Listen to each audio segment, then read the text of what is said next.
아멘. 자, 우리 설교 제목을 따라해 봅니다. 빌라도처럼 살아가는 안타까운 그리스도인.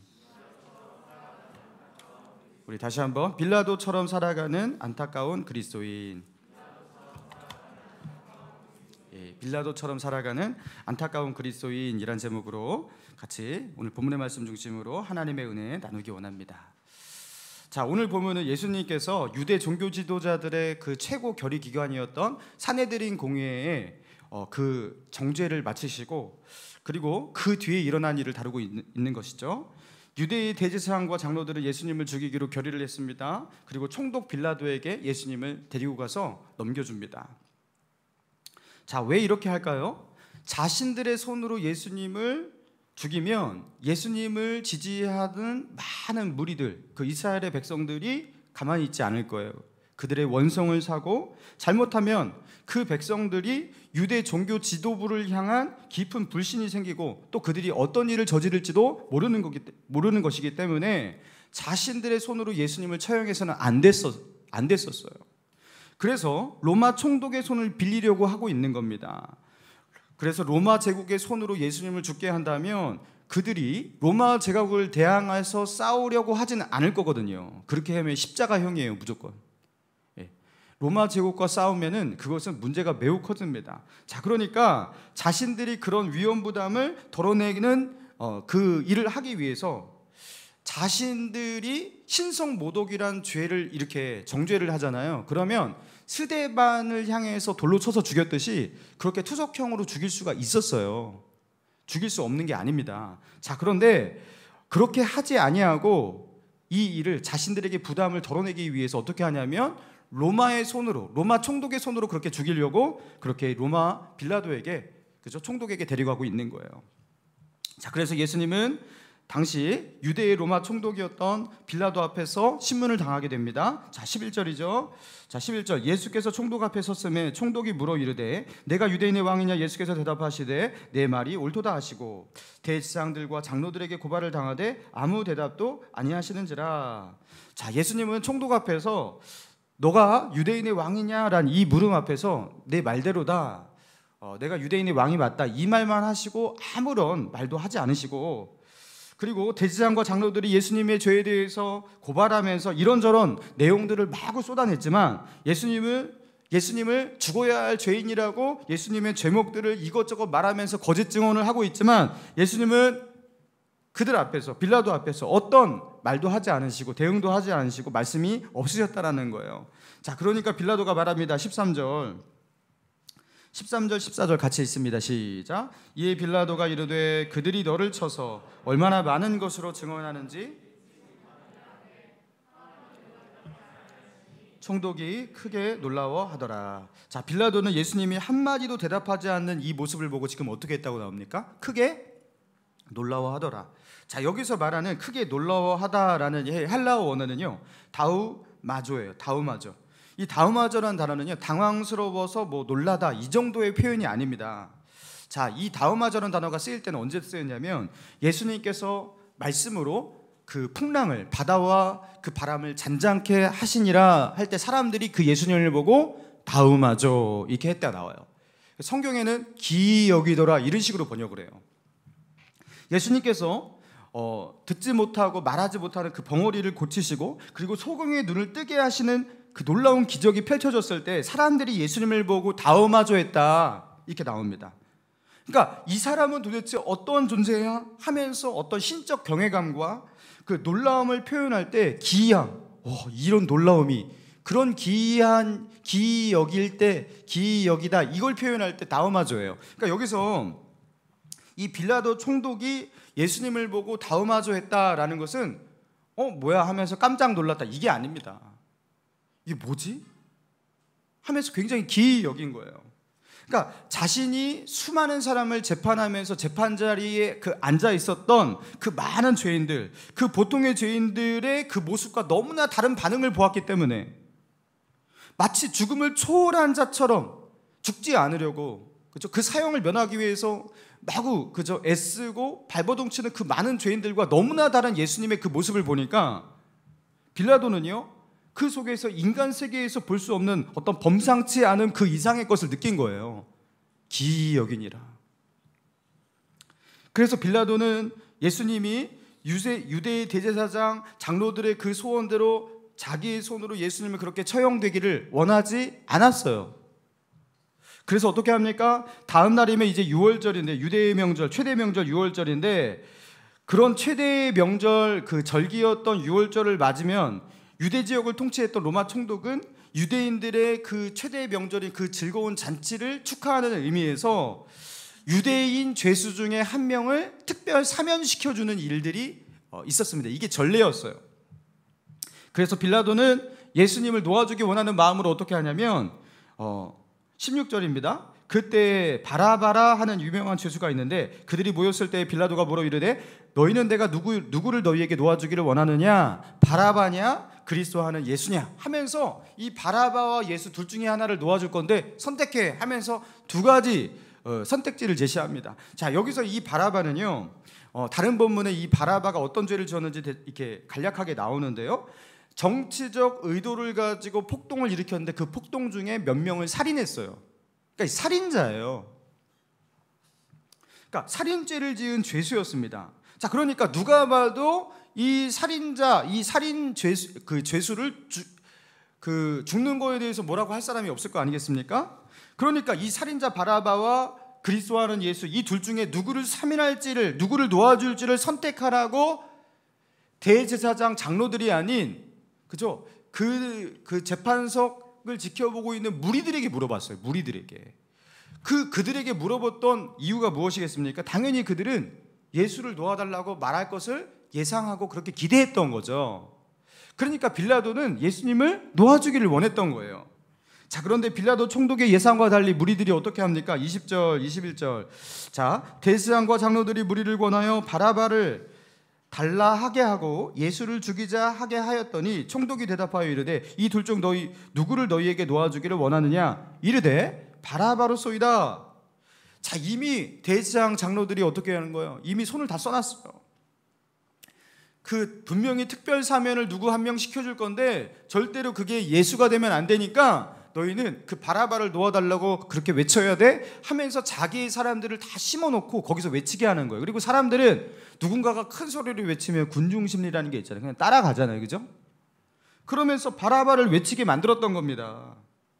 자, 그리고 이런 상황이 펼쳐질 때 또 어떤 일이 일어났냐면 빌라도의 아내가 빌라도 총독에게, 재판석에 앉아있는 빌라도 총독에게 사람을 보내서 그 말을 전합니다. 자, 19절이죠? 19절 같이 있습니다. 시작. 총독이 재판석에 앉았을 때 그의 아내가 사람을 보내요.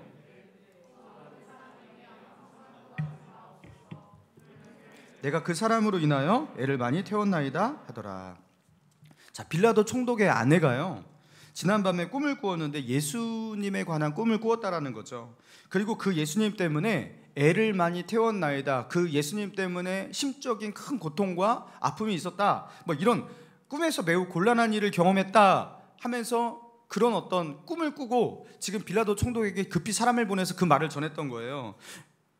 자, 여기서 저 옳은 사람에게 아무 상관도 하지 마옵소서, 예수님을 향해서 어떤 표현을 사용하고 있어요?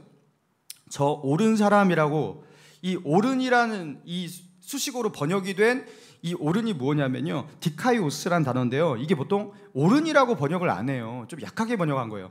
의로운, 거룩한, 대부분 다 의로운, 거룩한 이렇게 번역하는 거예요. 그렇게 번역했으면 좋았을 뻔했어요. 저 의로운 사람을 이렇게 번역해야 돼요.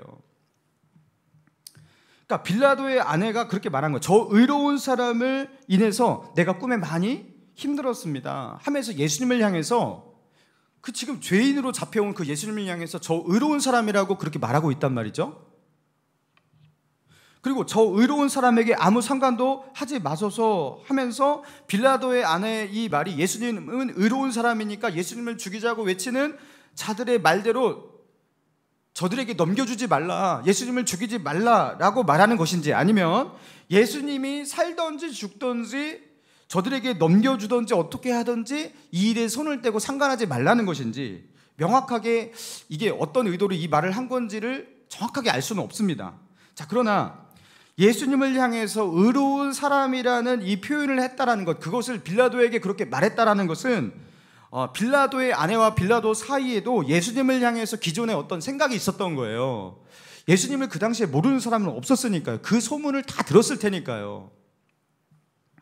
그러면서 빌라도와 빌라도의 아내가 공유하고 있던 그 판단은 뭐냐면, 그 예수는 죽을 사람은 당연히 아니고 의로운 사람이에요. 자, 그리고 급기야 빌라도가 무리에게 다시 물으면서 예수님을 내가 어떻게 해야겠냐고 다시 묻지요. 자, 그러면서 22절입니다. 그들이 다 이르되 십자가에 못 박혀야 하겠나이다. 예수님을 십자가에 못 박으라고 외치는 그 무리들 앞에서 빌라도가 또 다시 항변을 합니다. 23절이에요. 23절 같이 읽겠습니다. 시작. 빌라도가 이르되 어찌미냐 무슨 악한 일을 하였느냐. 그들이 더욱 소리질러 이르되 십자가에, 여러분, 십자가에 못 박으라고 외치는 그 무리들에게 빌라도가요 너무나 당황스러웠던 거예요. 어찌미냐, 도대체 무슨 죄를 지었길래 십자가형이냐. 그것도 여러분, 십자가형은 아무에게나 주는 형이 아니거든요. 여러분, 이러면서 어떻게 보면 예수님의 편에 서서 예수님을 구하여 내려는 어떤 그 의도가 다분히 보입니다. 그렇죠? 지금까지 보인 이런 빌라도의 말과 행동들을 보면 빌라도는 진짜 나쁜 사람 같아요? 아니면 그래도 좀 괜찮은 사람 같아요? 예, 그래도 좀 괜찮은 사람 같아요. 아주 나쁜 사람은 아니에요. 그러나 자신이 판단하고 판결하지 않고 무리에게 자꾸 묻고 있어요. 어떻게 하랴. 이런 모습 속에서 자신이 해야 할 분별과 판단을 무리들에게 떠넘기는 이 모습 속에서 그의 우유부단함이 보입니다. 또 기회주의자적인 모습이 보입니다. 그렇지만 그는 예수님을 무죄한 자로 알고 있었고, 그리고 그 예수님을 그렇게 억울하게 죽게 만들지 않기 원하는, 그래서 그를 살리기 원하는 노력하는 모습이 다분히 보입니다. 그리고 예수님을 6월절 특별 사면으로 사면시키기 원하는 모습도 보였어요. 그리고 예수님을 십자가에 달라고 외치는 그 무리들 앞에 왜 십자가냐, 무슨 죄를 졌길래 하면서 그 무리들 앞에 항변도 합니다. 그리고 빌라도의 아내도 저 의로운 사람이라고 예수님을 그렇게 표현하면서 그분에게 죄가 없다는 것을, 그렇게 그 가치를 공유하고 있어요. 그리고 빌라도는 이런 상황 속에서 이러지도 저러지도 못하는 갈등과 고뇌하는 모습이 보입니다. 자, 그가 예수님을 살리려고 했던 이유가 무엇이죠? 예수님이 왜 여기에 이렇게 붙잡혀서 끌려왔는지를 그는 알고 있었기 때문인데요. 18절 보니까 이렇게 나오죠. 이는 그가 그들의 시기로 예수님을 넘겨준 줄 알미더라. 빌라도는요, 유대 종교 지도자들이 예수님을 시기해서, 예수님이 얼마나 인기 있었어요, 그죠? 그 예수님을 시기해서 그 예수님에게 자신들이 가진 종교적 기득권과 유대 사회에서 자신들의 어떤 지도적인 위치라든가, 그리고 예수님이 또 걸핏하면 자신들을 이렇게 정죄하고 비난하기도 했단 말이죠. 이 상황을 원하지 않았던 거예요. 그러면서 유대 종교 지도자들이 예수님을 죽이기 원한다는 시기하는 그 마음, 여러분, 그런 계략 속에서 지금 이런 일이 일어난다는 것을 빌라도가 다 알고 있던 거예요. 그래서 이 붙들려 나온 그 예수님이 십자가형에 처해야 할 타당한 이유가 분명히 없다라는 것을 알고 있기 때문에 예수님을 살리려고 하고 있는 거죠. 자, 그러나 결국 빌라도는 어떤 선택을 합니까? 자, 24절입니다. 같이 읽겠습니다. 시작. 빌라도가 아무 성과도 없이 도리어 밀란이 나려는 것을 보고 물을 가져다가 무리 앞에서 손을 씻으며 이르되 이 사람의 피에 대하여, 자, 여기서 물을 가져다가 무리 앞에서 손을 씻는 행위, 그리고 이 사람의 피에 대해서 나는 무죄하다. 그러니까 죄가 있다면 그것은, 이 죄는 너희의 죄다 하면서 지금 뭐 하는 거예요? 예수님의 죽음에 대한 예수님을 죽이기로 하는 그 죽음의 결정과 그 책임에 대해서 어떻게 하는 거예요? 무리 앞에 떠넘기고 있는 거예요. 너희들이 당하라. 여러분, 이렇게 자기가 손을 씻었어요. 내가 원하는 거 아니야? 나 이거 내가 결정하는 거 아니야? 너희가 하도 그렇게 해서 하는 거야. 어쩔 수 없이 하는 거야 하면서 손을 씻는 행위. 그러니까 이 피에 대해서 너희가 당하라. 이 책임은 너희가 당하라. 여러분, 이렇게 하면 정말로 책임이 없어지나요? 이렇게 하면 책임이 없어지나요? 아니죠. 그럼에도 불구하고 빌라도는요, 예수님을 넘겨주지 않을 수 있었고요. 끝까지 이 불의한 판결에 난 동의할 수가 없다 하면서 예수님 처형을 로마 총독이었던 빌라도가 거부한다면, 그리고 로마 총독의 권위로 강하게 밀고 나간다면 유대 종교주들과 이 무리들도요, 더 이상 크게 힘을 쓸 수가 없어요. 왜냐하면 예수님의 지지 세력도 만만치 않아요. 지금 새벽이에요.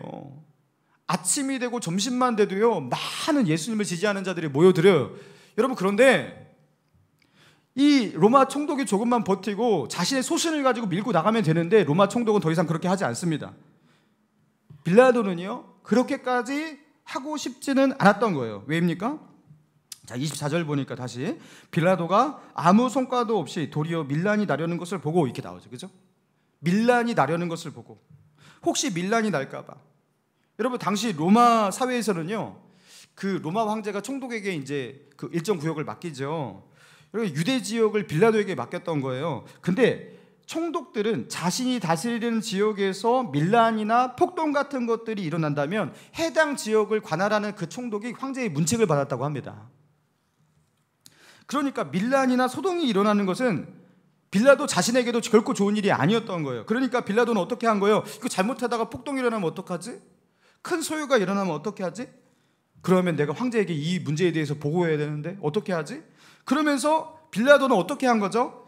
내가 이 정도까지 노력했으면 됐지 하고서 손을 씻는 거예요. 자기의 책임을 회피하고 있는 겁니다. 여러분, 빌라도는요, 유대 총독으로서 사법적 판결을 내리는 최고의 어떤 위치에 있던 자였습니다. 그 지역의 최고 권력자이고 재판관이었습니다. 예수님을 십자가형에 처하게 하는 것에 그는 양심의 가책이 있었고요, 그로 인한 고뇌도 있었습니다. 그러나 결국에 그 고뇌와 갈등 중에 손을 씻고 책임을 회피합니다. 여러분, 이런 빌라도의 모습을 우리에게, 그 빌라도의 그 고뇌와 갈등, 이것을 적나라하게 우리에게 묘사해서 우리에게 보여주면서 이 본문의 말씀을 통해서 하나님은 우리에게 어떤 메시지를 주고 있는 것입니까? 여러분, 빌라도는요, 하나님을 모르는 불신자예요. 뭐 하나님에 대해서 얘기는 들었겠지만 그분을 믿고 있지 않는 불신자란 말이죠.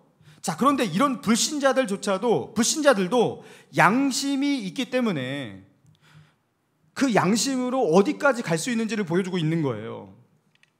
그들도 정의가 무엇인지, 옳은 것이 무엇인지 판단할 수 있고 분별할 수 있는 나름의 지각이 있기 때문에 이렇게 고민도 하고 고뇌도 하고, 그렇죠? 그 속에서 힘들어하기도 합니다. 자, 그러나 자신에게 큰 손해가 있어요. 그로 말미암아 큰 대가를 치러야 되는 그 상황 가운데 몰리게 되었어요. 그러면 결국에 어떻게 한다고요? 빌라도처럼 손을 씻어요.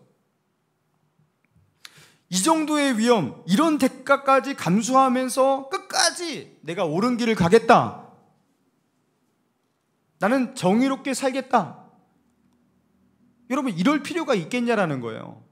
그럴 필요까지 없다고 생각하는 거예요. 여러분, 칸트라는 철학자에 대해서 여러분 들어본 적 있으시죠? 여러분, 칸트라는 철학자는요, 철학자 위의 철학자입니다. 그 정도로 천재 철학자고 꼽히는 철학자고, 3명만 뽑아도 철학자 중에 3명만 뽑아 들어가는 철학자가 칸트예요. 여러분, 그런데 이 칸트라는 철학자의 모든 철학을 대표하는 단어 하나를 추리자면 도덕이에요. 도덕 철학을 만들고 도덕에 대한 새로운 개념을 그렇게 만들어낸 철학자가 이 칸트인데, 여러분, 인간은 어떠한 생물체 짐승에게도 없는 양심이라는 마음속에 울려 퍼지는 도덕의 명령을 가지고 살아가는 특수한 존재라는 거예요. 이 칸트가 발견한 거예요. 인간의 마음 안에 양심이라는 것이 그래서 얼마나 숭고하고 얼마나 위대한지, 하늘에 떠 있는 저 별과 같이 내 안에 있는 그 양심의 소리가 너무나 숭고하고 너무나 대단하다. 왜 인간에게는 여타의 모든 생물들에게 없는 그 양심의 소리라는 것이 있을까? 도대체 이것은 어디서 들리는 것일까? 그러면서 도덕 철학을 만들고 도덕 찬양론자가 되었던 이 칸트, 여러분, 그런 칸트가 이런 말을 했습니다. 신이 정말로 존재하는가 존재하지 않는가, 그게 문제가 아니라 신은 꼭 있어야 한다. 신이 꼭 있어야 한대요. 자, 왜 꼭 신이 있어야 한다고 칸트가 말했을까요? 이성 기반의 철학을 하는 사람들이 신이 있어야 한다 이렇게 말하는 경우 굉장히 드물거든요. 자, 그런데 칸트가 생각해 보니까 내 마음에 새겨져 있는, 마음 안에 있는 양심, 이 도덕 법칙대로 살아가는 인간에게 이 도덕 법칙과 양심의 법칙대로 살아가는 정의로운 인간이 정의롭게 그렇게 도덕적으로 윤리적으로 양심에 따라 살아가는 그 인간이 평생을 그렇게 살고서 만약에 그에 대한 합당한 보상을 받지 못하고 죽었다면 여러분 너무나 허무하잖아요. 그죠? 도덕적으로 양심적으로 살아가는 사람을 사람들이 칭송하고 알아주기도 합니다. 그러나 그렇지 못한 경우가 더 많아요. 나는 진실하게 살았어요. 누가 알아줍니까? 아무도 못 알아줘요. 그죠? 그랬구나 하고서 끝내버립니다. 여러분 이 세상은 그래요. 오히려 양심적으로 도덕적으로 그렇게 사는 사람은 오히려 손해봐요. 많은 경우 이 땅에서 별 소득이 없어요. 자, 그런데 나는 정의롭게 도덕적으로 살아갔던 사람이 죽을 때 나는 도덕적 인간이었어 하고 그렇게 외치고 죽었어요. 그리고 끝이에요. 여러분 그렇다면 이게 얼마나 공허하냐라는 거죠. 그래서 칸트는 도덕적으로 살아가는 인간에게 도덕적 삶에 대한, 도덕적 선택에 대한 보상을 해줄 수 있는 전지전능한 영원한 신적 존재. 여러분 그게 꼭 필요하다라고 말했어요. 필요하다. 한마디로 신이란 중세시대에 어떻게 했어요? 신을 증명하려고 해요. 신의 존재를 신존재 증명을 하려는 철학자들이 굉장히 많았거든요. 신은 증명되는 것이 아니라 이 세계와 인간의 삶을 공허하게 만들지 않기 위해 그 공허함은 정합적이지 않거든요. 뭔가 맞아떨어지지가 않아요. 블록이 있으면 블록이 하나 빈 것 같아. 자, 그렇게 이 세계와 인간의 삶을 공허로 만들지 않기 위해서 절대적으로 필요하다. 그래서 신을 요청한다라고 말했어요. 그래서 신존재를 논리적으로 증명하는 것이 아니라 윤리학적 요청으로 해결을 합니다. 되게 어려우면서 재밌죠? 여러분 그러면서 이 칸트가 어마어마한 생도 듣지도 못한 그런 철학들을 만들어냈어요. 여러분 천재 철학자였던 칸트도 알았던 거예요. 양심적으로 도덕적으로 정의롭게 살았는데 그에 대한 정당한 합당한 보상이 없다라는 거, 그게 얼마나 공허한 것인지, 그리고 그런 것은 상상할 수도 없다라는 거예요. 여러분 그러니까 빌라도가 이해가 되는 거예요. 빌라도 여러분 자신의 양심의 소리를 느끼고 고뇌하고 고통해요. 이건 아닌데 고뇌하고 고통해요. 그러나 예수님을 십자가형에 처하라는 그 외치는 많은 무리들과 유대 종교 지도자들의 압박, 그리고 그들이 일으킬 소요, 이런 것들을 생각하니까 이 문제 때문에 자기에게 큰 위기가 닥치거나 큰 손해를 감수해야 할 상황 가운데 직면하니까 내가 꼭 이렇게까지 해야 할 필요가 있을까 하면서 더 이상 어떻게 하는 거예요? 더 이상 정의롭기를 포기하는 거예요. 나는 더 이상 이 문제에 책임을 지지 않겠어 하면서 손을 씻는 거예요. 여러분 그러나 그가 손을 씻었다 하지만 여러분 우리는 사도신경에서 우리는 고백하고 있습니다. 본디오 빌라도에게 고난을 받으사, 예수님은 본디오 빌라도에게 고난을 받으사 십자가에 못 박혀 죽으시고 본디오 빌라도의 손에 죽었다라는 거예요. 예수님을 십자가에 못 박혀 죽은 자 본디오 빌라도라는 거예요. 빌라도는 예수의 죽음에 대한 책임을 모면할 수가 없었습니다. 여러분 오늘 이 본문에서 이 빌라도의 고뇌, 그 애매모호한 그의 입장, 그리고 결국에 예수님을 십자가에 그렇게 처형에 넘겨주면서 손을 씻는 그 무책임함, 여러분 이 장면을, 이 빌라도의 모습을 보여주면서 오늘을 살아가는 저와 여러분, 우리 그리스도인들에게 하나님은 무엇을 말씀하고 계시는 것입니까? 자, 저 불신자 빌라도를 보라는 거예요. 그도 양심의 가책을 느끼고 그도 옳은 길을 선택하기를 원하며 나름 애쓴다라는 거죠. 자, 그러나 결국에 끝까지 가지는 못해요. 책임지지는 않아요. 그리고 손을 씻으면서 이건 어쩔 수 없는 거야, 이건 내 책임 아니야, 상황이 이렇게까지 되니까 이건 어쩔 수가 없고 저 사람들이 저렇게 나오는데 나도 어쩔 수가 없는 거야, 이러면서 기회주의적인 모습을 보이고 자기의 책임을 모면하려고 하는 이 빌라도의 모습, 하나님은 저 믿지 않는 자, 불신자 빌라도의 모습을 보여주시면서 우리에게 묻고 계시는 거예요. 어떻게 묻고 계시는 겁니까? 하나님을 믿고 있는 자, 믿지 않는 불신자 빌라도의 모습을 보여주면서 하나님을 믿고 있는 자, 신자인 우리들에게 저 빌라도의 모습이 있지 않냐라는 거죠. 살아계신 하나님을 믿고 있는 자들이 살아계신 하나님이 우리의 모든 믿음과 믿음의 행동에 대해서 갚아주실 것을 그렇게 믿고 있다고 하는 그리스도인들이 마치 저 불신자 빌라도처럼 그렇게 적당히 고뇌하다가 끝내 손을 씻고 끝내버리는 그 모습, 여러분, 그런 모습이 그리스도인인 우리의 모습 속에 저 빌라도의 모습이 있지 않냐라는 거예요. 여러분, 이게 얼마나 안타까운 일이냐라는 거예요. 왜 신자의 모습 안에 불신자의 모습이 있냐라는 거죠.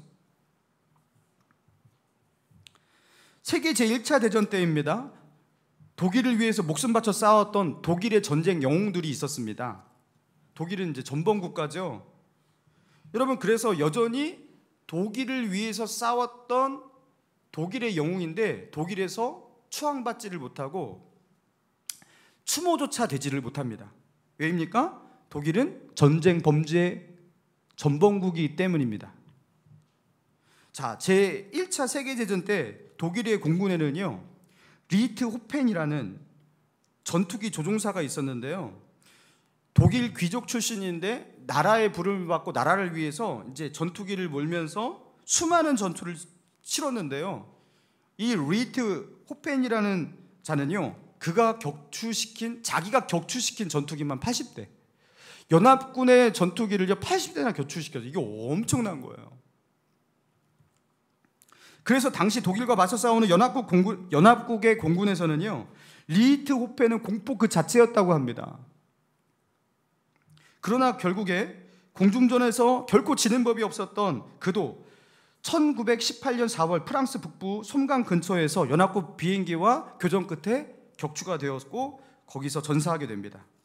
자, 그러나 영국군이 비록 그는 적이었지만 그를 존경하는 마음에서 고국의 자신들, 그 영국의 전사자를 향해서 행하는 그 군대의 장례 있잖아요. 군장으로 그의 장례를 치러주었다고 해요.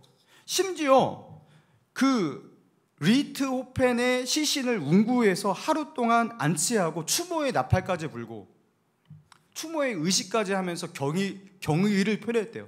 왜냐하면 그는 대단한 사람이었다는 거죠. 우리의 적군이지만. 자, 그런데요, 정작 독일에서는 자국의 영웅으로 칭송받아 마땅할 그가 국민의 기억에 있지도 않습니다. 왜입니까? 독일은 전범국가예요. 전쟁의 영웅인데 그 전쟁 자체가 범죄였어요. 그래서 독일에서는 추모와 애국의 상징이 될 수가 없는 거예요. 나라가 전쟁을 일으킨 전범 국가가 되니까 그 나라를 위해서 목숨 걸고 충성했던 그는 영웅이 아니라 범죄자가 되는 거예요. 그러니까 독일이라는 나라를 위해서 끝까지 싸웠고 나라를 위해서 죽었는데 리히트호펜의 결말은요, 너무나 허무한 거예요. 여러분, 이게 바로 세상 나라가 가지고 있는 한계라는 거죠. 나름 아주 큰 사회단이라고 할 수 있는 국가, 민족조차 나를 온전히 책임질 수가 없어요. 내가 행한 거에 대한 보상을 해줄 수가 없어요. 나라와 민족을 위해서 목숨을 바쳤지만 돌아오는 것 없어요. 나라가 그를 책임지지 않아요. 그래서 가장 숭고하다고 하는 애국적 행위조차도 때로는 이렇게 허무해지고 공허해질 수가 있다는 겁니다. 여러분, 그게 세상 나라예요. 여러분, 그러나 우리는 무엇을 믿고 있죠? 하나님 나라를 믿고 있는 자들입니다. 하나님은 어떤 하나님입니까? 하나님은 반드시 그 사람의 그 믿음의 행위가 그 사람에게 복으로 돌아가도록 하시는 하나님이에요. 그래서 하나님 나라에서 영웅이 있다면 뭐 이 영웅이라는 표현을 하지 않지만 하나님을 신실하게 믿고 따르는 그 믿음의 영웅들에 대해서 하나님은 어떻게 하셔요? 다니엘서에 보니까 이렇게 나와요.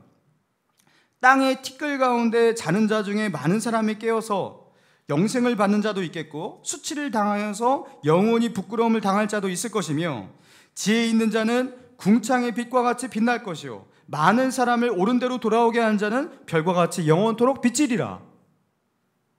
하나님께서, 그죠? 하나님의 나라를 위해서 그렇게 많은 영혼을 위해서 수고한 자에게 궁창의 별과 같이 영원토록 비치는 그런 은혜를 주시겠다 약속하신 거예요. 하나님의 상급이 있는 거예요.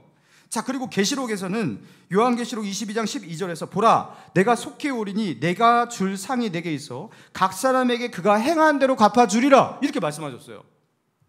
그러니까 하나님은 어떤 하나님이냐면 그분은 불꽃 같은 눈동자로 우리를 살피시고 그리고 우리의 믿음의 행위에 대해서 책임지시고 갚아주시는 분. 그래서 우리가 살아가는 믿음의 싸움이 결코 허무해질 리가 없는 거예요. 그게 공허해질 리가 없는 거예요. 여러분, 이게 바로 우리가 빌라도와 다른 삶을 살아갈 수 있는 원동력이고요, 근거고요. 이 세상과 다른 가치로 믿음의 싸움을 끝까지 싸울 수 있는 근거와 동기가 되는 것입니다.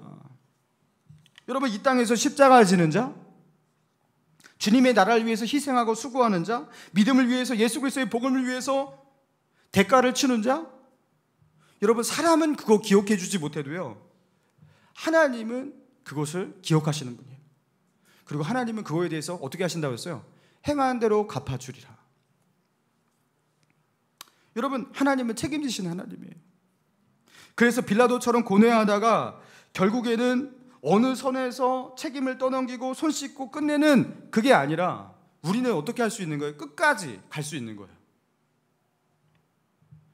설령 내가 이 자리에서 물러나는 일이 생긴다 하더라도, 이 문제로 인해서 나의 삶 가운데 나의 꿈에, 나의 미래에 큰 문제가 생기고 좌절이 생긴다 하더라도, 심지어 생명의 위협을 받고 큰 대가를 치르는 일이 있다 하더라도, 하나님을 믿고 하나님을 바라보는 사람은 빌라도처럼 적당히 손 씻고 책임을 모면하며 어정쩡한 삶으로 그렇게 살지 않을 수 있는 힘이 안에 있는 거예요. 왜요? 우리는 하나님을 기대하는, 책임지시는 하나님을 바라보니까. 사울이, 여러분, 하나님의 명령을 왜 100% 순종하지 못했을까요? 사울이 그렇게 말했어요. 내가 백성을 두려워하여 하나님의 명령을 어겼나이다. 사무엘 앞에 그렇게 말했어요. 여러분, 그런데 이 사울이 두려워하는 게 무엇입니까? 왜 백성을 두려워했겠어요? 이 백성의 지지가, 자신을 지지하는 그 백성들의 그 마음이 식어진다면 자기는 왕에서 탈락할 수가 있다는 거죠. 여러분, 그러나 그 왕이라는, 사울이 가지고 있던 그 왕이라는 자리는요, 하나님께서 어느 날 사울을 지명하여 부르셔서 그냥 사울에게 거저주신 자리였어요. 선물과 같이. 그 베냐민 지파의 그 사울이란 청년, 아무도 알지 못하는 청년이었습니다. 그런데 어느 날 하나님께서 그를 지명하여 부르셔서 그에게 기름 부으시고 이스라엘 나라의 왕으로 삼아주신 거예요. 그러니까 그 왕이라는 자리는 하나님께서 거저주신 선물과 다름없었어요. 그거는 진작에 사울이 자기의 노력으로, 힘으로, 열심으로 성취한, 땀 흘려서 성취한 그런 자리가 결코 아니라 하나님께서 그에게 그냥 주신 선물이란 말이죠. 여러분, 그런데 사울은 어떻게 된 거예요?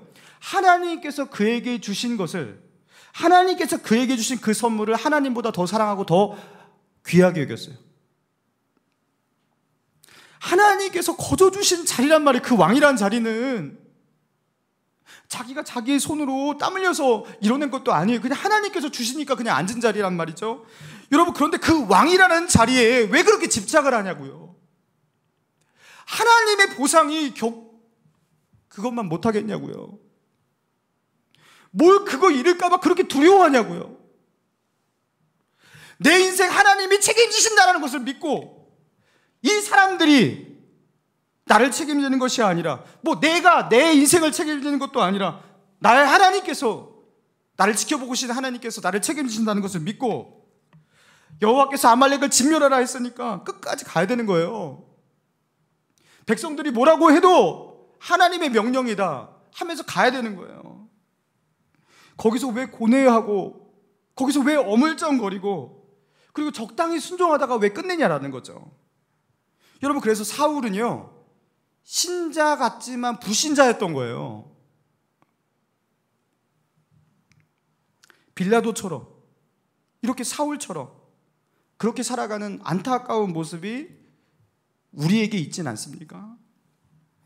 살아계신, 전지전능하신, 그리고 만군의 하나님을 믿는다고 하면서 그 세상의 압력이 조금만 세지고, 내가 믿음으로 살아가는 것에 대한 수고와 그 대가가 조금만 커지면 금방 손을 씻어요. 이건 아니죠. 여기까지는 안 됩니다. 여러분, 이 모습이 바로 빌라도의 모습입니다. 세상 사람들도 양심이 있기 때문에, 정의가 무엇인지 알기 때문에 어느 정도까지는 가는데요, 마치 그런 빌라도의 모습이 우리에게 있지 않냐라는 거예요. 사랑하는 성도 여러분, 주님이 책임지십니다. 할렐루야. 여러분, 믿음에는 상급이 있습니다. 주님을 위하여, 주님의 나라를 위하여 희생하고 수고하는 것을 영광으로 여기고 믿음의 싸움을 끝까지 싸우며 나아갈 수 있는 저와 여러분 되기를 주님의 이름으로 축원합니다.